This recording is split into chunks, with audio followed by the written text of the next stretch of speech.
Coa configuración das restriccións, poderemos establecer que un obxecto únicamente poida moverse horizontalmente, verticalmente, pola súa ruta ou que non se poda mover.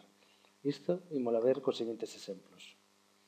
Nesta actividade ordenaremos de maior a menor e vemos que os peixes únicamente se poden mover por esta ruta e as tartarugas por esta. Se intentamos movelos por outra ruta non sería posible.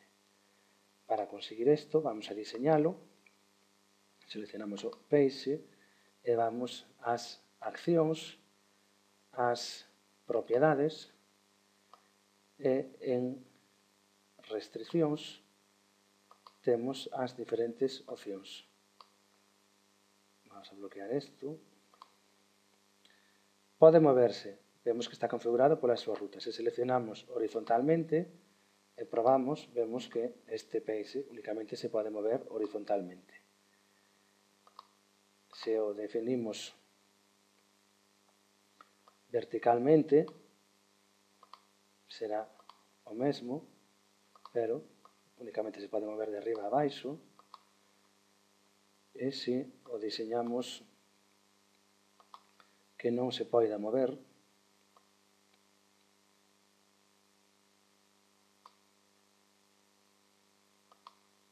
non. Vemos que non se pode mover, aínda que si xirar. Se se pode mover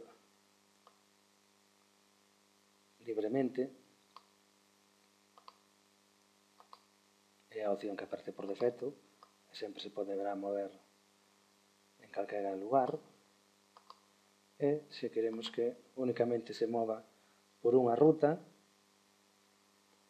seleccionaremos pode moverse por su ruta, elixiremos aquí mover ruta, imos a seleccionar que estaba configurada para que se movera na liña azul, vamos a facer que se poida mover pola liña negra aquí, aceptar. Entón agora este peixe poderase mover únicamente pola liña negra. Outro exemplo pode ser esta aplicación, onde os animais poden estar no campo, poden moverse libremente, pero o peixe únicamente está anclado a que se poida mover pola súa ruta, que neste caso é este rectángulo.